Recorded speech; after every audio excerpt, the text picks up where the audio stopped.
Hello, this is Katie. In this channel, through dual momentum investment, we would like to guide you to successful stock investment. This video introduces the principles behind this strategy and its past achievement. We share items of interest through Pick of the Month at the beginning of every month. Dual momentum is a strategy that combines absolute and relative momentum. This means you should invest in assets that have performed well recently when not in a bear market. Absolute momentum means distinguishing between a bull market and a bear market. When the market is down, you can stop investing to reduce your losses. How do you differentiate between a bull market and a bear market? I will explain with a table. Our channel is based on the number of days of a -3% decline in the Nasdaq within a month. Continue investing until the Nasdaq index drops -3% once. If -3% occurs twice, make a stop loss and observe if it leads to a panic signal. In the fourth time of -3%, it is judged as a bear market and the investment is stopped and waits until the panic end signal comes out. The panic end signal is no more than 2 times of -3%. After the panic end signal comes out, the investment will be restarted in the next month. Relative momentum assumes that the current uptrend will continue into the future. 87 excellent companies in the United States were selected as targets to be applied to relative momentum. There are 2 rules. First, of the current 87 U.S. stocks, by the top 10 best performing stocks this month and rebalance them a month later. Second, update the observed stock once at the end of the year. Let me explain with an example of relative momentum. According to the rules, buy 10 stocks with good relative performance and rebalance them after a month. These are the top 10 best performing stocks in February 2000. These are the returns of each stock after 1 month. The average of each stock's return is the portfolio's return, because the investment is made at the same rate of 10% each. These are the top 10 stocks that have risen in March. This is the next month's return for the top 10 stocks. Yield for April is 3%. Rebalancing is repeated after holding for a month in this way. Let's take absolute momentum as an example. The latest panic signal was March 2020. A stop loss is made because the -3% occurs twice and observe if the panic signal progresses. In the fourth time of -3%, it is judged as a bear market, so we wait for the panic end signal. The panic end signal is no more than 2 times of -3% and occurs in April, restarting investments in May.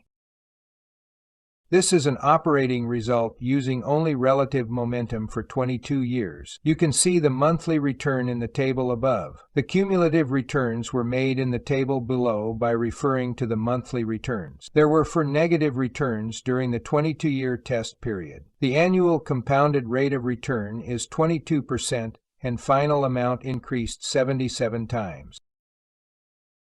You can see the number of times the Nasdaq index fall -3% per month. For example, in January 2000, there was 5 times of a -3%. Tables are colored according to panic signal, stop loss, and restart criteria. Depending on this table, we will stop investing or make a stop loss in some section. Absolute momentum is combined with relative momentum according to previous page table. The upper table reflects the result of halting investment in response to panic signals. In case of stop loss, the return at the end of the month is reflected to simplify the calculation. In dual momentum, negative returns were reduced to 3 times. The annual compounded rate of return is 23% and final amount increased 103 times. In order to improve the rate of return, it is assumed that the purchase price is 1% cheaper than the previous month closing price. As a result, every monthly return is increased by 1%. Negative returns were reduced to just once. The annual compounded rate of return is increased into 38% and final amount increased 1175 times.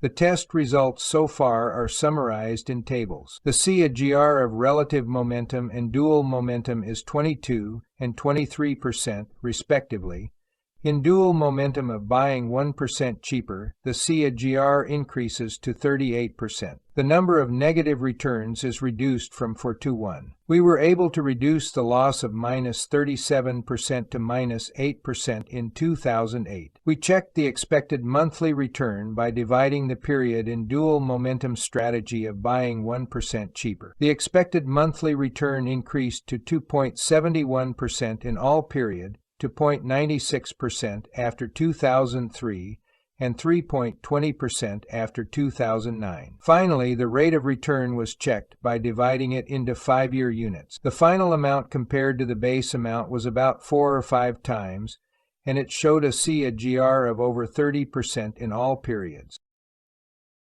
The results of the 3 strategies are expressed in pictures. The dual momentum strategy of purchasing 1% cheaper was outperformed in all periods. It can be seen that the dual momentum strategy can reduce losses. A strategy to buy 1% cheaper can significantly reduce losses in 2008, with positive returns in other loss segments. With a dual momentum strategy, you can reduce losses in a bear market while making a bigger profit in a bull market.